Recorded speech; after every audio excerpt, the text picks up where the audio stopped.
I bet you checked your volume, didn't you? Haha. Okay, welcome. This is Unit 1 test, I guess Part B, since we split them up in two different sections.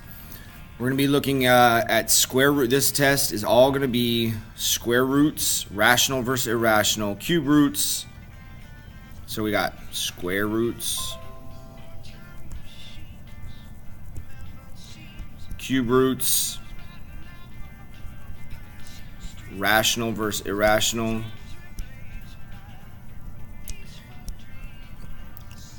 and then putting numbers on a number line. Pi 2.14765. Where would that go on a number line? Where would 5 halves go on a number line? That sort of stuff. So we're going to call that number sense.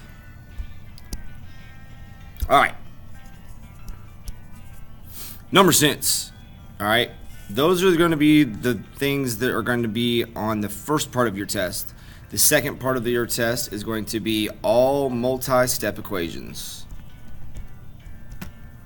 And that is going to be one solution, no solution, infinite solutions. It's also going to have word problems. Like Tyrone's taxi, that whole deal, okay? We've talked about it. All right, let's go ahead and dip right in, shall we? Why we talk about the square roots in this unit is because we have looked at the exponents. And square roots are the inverse of squaring a number.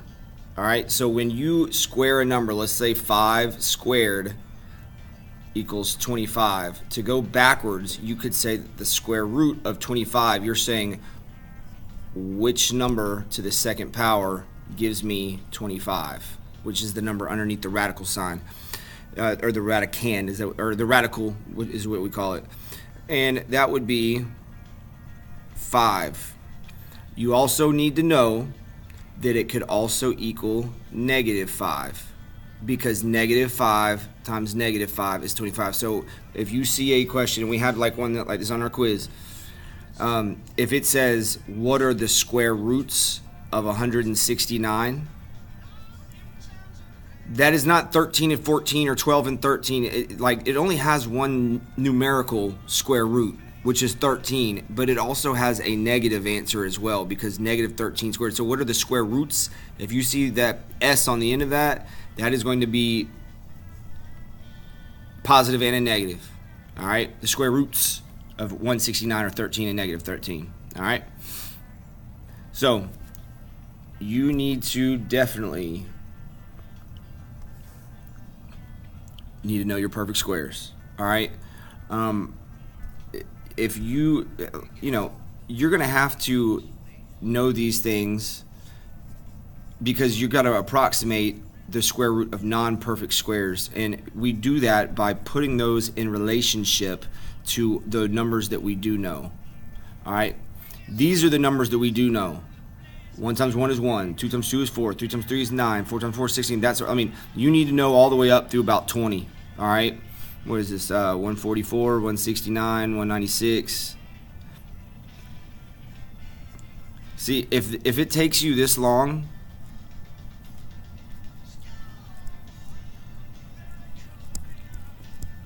if it just takes you that long to write your perfect squares, it takes, what did that take me, about 15 seconds? If it only takes 15 seconds, that's going to help you tremendously, because when you start trying to round the square root of 300 to the nearest tenth, if you don't know these off the top of your head, it's going to take you a little bit longer. It's going to be that much harder, okay? You could spend your time on a much harder question than rounding this thing to the nearest tenth. All right, you're not going to have a calculator for this either. How we're going to round this to the nearest tenth, the square root of 300, between which two perfect squares is 300. You know what I mean? Like, it's in between 324 and 361. No, 300 is not in between 324 and 361. Say it out loud. It's got to be in between 289 and 324. And more importantly, it's in between the square root of 289 and the square root of 324. Square root of 289 is 17. Square root of 324 is going to be 18. So if you have your number line right here, the square root of 300 is the square root of a non-perfect square. It's going to give you a decimal that goes on and on and on and on and on forever. We want to round that decimal to the first decimal spot. That's what we're trying to do here. We know this because we know that the square root of 289 is 17.0. And we know the square root of 324 is 18.0. So if it's a number in between 17.0 and 18.0, it's got to be a number that is 17 point something.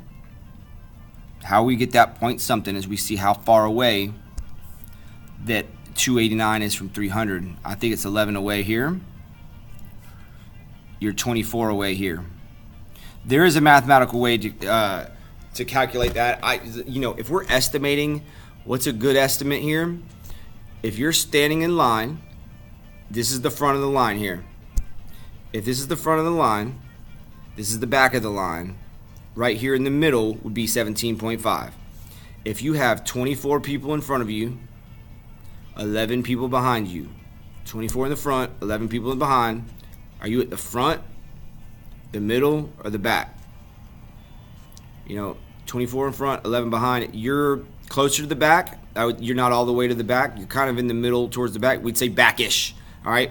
So if we said back-ish, we know we're on this side of the 0.5 because we're closer to the back of the line. So now we've only got 4 decimals to choose from: 0.1, 0.2, 0.3, or 0.4.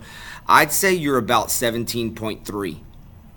Just because you're kind of at the back, you're not all the way back there. Which decimal is like, so if I had to put a number on it, here's 0.1, 2, 3, 4, and then here would be 5. Well, if you're kind of towards the back, you're not all the way at the back. You're somewhere right here. I'd say it's in between 17.2, 17.3. Let's see what we got here. I'm just gonna check my answer here. We did 300, and we take the square root of that. It says it's 17.32. Let me see if I can move this for y'all. It says 17.32. So our guess there was very, very close, wasn't it? 17.3. That would be it rounded to the nearest tenth. All right. We need to know how to put these things on a number line. So where would you put it on a number line? It'd be right there. Now, how would we check to see if 17.3 is a good answer? What if it's multiple choice and you have 17.3, 17.4, 17.5, 17.6? How would you get the right answer here? What you need to do is you're saying, here's our square root. So let me erase some of this, yo. Okay, there we go. Come on.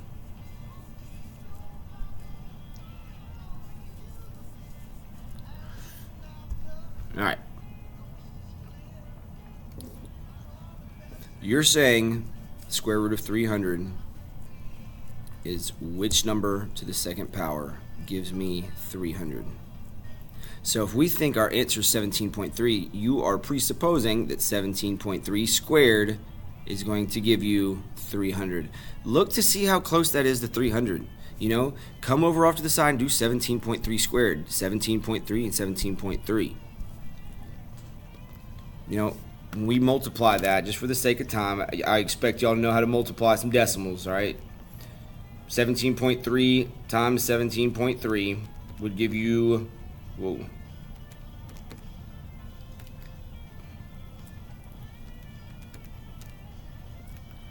299.29. So it's like 299.3. That's pretty close. You know what I mean? That is pretty close to 300. So I'd want to go with that guy. All right, you need to know how to round it to the nearest tenth. You also need to know how to, let's see, let's go down here. Between which two whole numbers? Between which two whole numbers is the square root of, let's just say, 211? Well, if this is asking us which two whole numbers is it in between, that's different from what are the square roots of.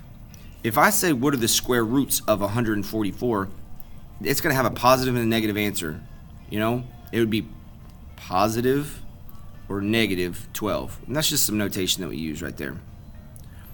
The answer to this, the square root of 211, between which two whole numbers That's just which two perfect squares is in between. All right, it's in between. Let's see here: 144, 169, 196. That's pretty close. 196. We know that's 14 because we have it written down the side of our paper. This is going to be 225. That's 15. If it says between, you can stop there, man. If it says between which two whole numbers, it's in between 14 and 15. Yeah. If it said which number is it closest to on the number line, that's like me asking you, hey man, what's the square root of 211? Just ballpark it. And you'd say, well, it's pretty close to 14. You are 211 to 196. You're subtracting those two numbers. You'd say, what is that, 15? You're 15 square roots away right there. From 211 to 225, were you 14? Oh, we're a little bit closer. Not by much, but we're a little bit closer to 15. So if I had to ballpark it, I'd say, hey, your answer is about 15. All right? Rational versus irrational. I'm not going to spend too much time on this video because we've gone over this a lot. If you want to know about rational versus irrational, watch the video on rational versus irrational. The types of numbers that you are looking at for them to be irrational are going to be, the first and foremost, you're going to look for the square root of non-perfect squares. I mean, that's the whole reason why we talk about this in the 8th grade, is because we talk about square roots. All right? If you have the square root of something that is not a perfect square, it is going to be irrational every time. Stop right there.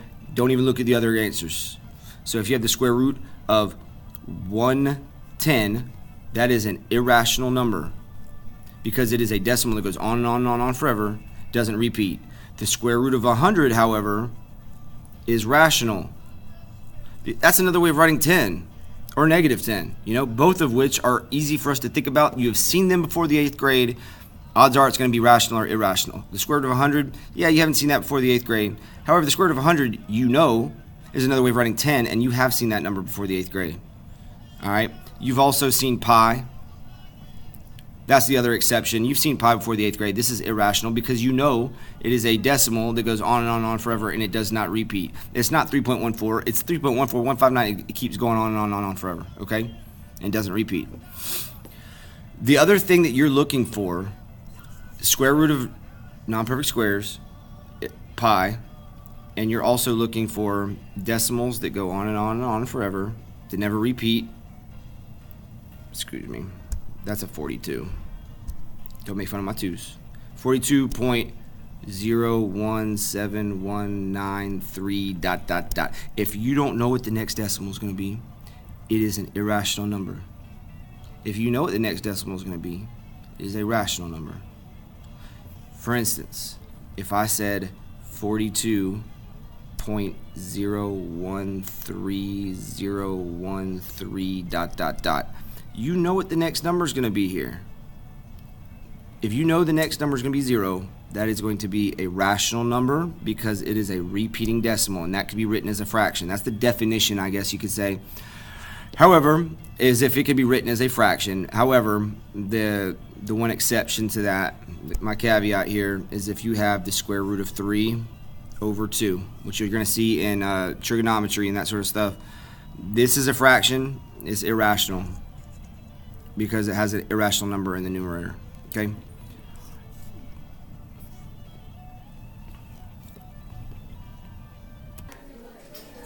All right, so rational versus irrational, that'll be on there. You need to know how to... we need to, given a square and its area, what is the length of one side of the square? It only works if it's a square, not a rectangle, because a rectangle would have different sides. So you couldn't say, and how it's different is how you'd find the side length. If the area of a square is 144, you take the square root of the area to get its side length. So the square root of 144 is 12 or negative 12. You can't have a square be negative 12 units long or miles long or inches long. So this would be 12 because the formula for area is length times width. And if the length and the width are the same thing, it's like saying length times length, or L squared. We just say side squared. Okay, so you take one side, you square it, you get the area. A rectangle, if this is 4 and this is 6, you couldn't say 4 squared, that's the area, because it's 4 times 6. This would be 24. All right. Okay, that's what you need to know about square roots. Oh, cube roots. Yeah, we need to talk about that. Little kids are being loud. Let me pause it. All right, cube roots.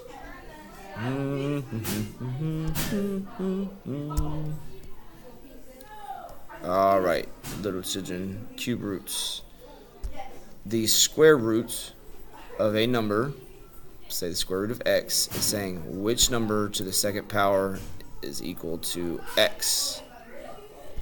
The cube root of a number is saying which number to the third power is equal to x.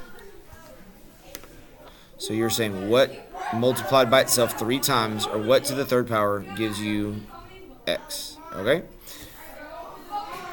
How we determine this, and guys, all you need to know is the perfect cubes. You do not need to know what this is rounded to the nearest tenth, or rounded, you're not going to have to do the cube root of 100, okay? Like that would be a crazy decimal. It's an irrational number as well. The cube roots you need to know is 1 times 1 times 1 is 1. 2 times 2, you got 8. 3 times 2 is 27. 64. 125. 216. What is that? 6. 7 times 7 times 7 is 343. 8 times 8 times 8.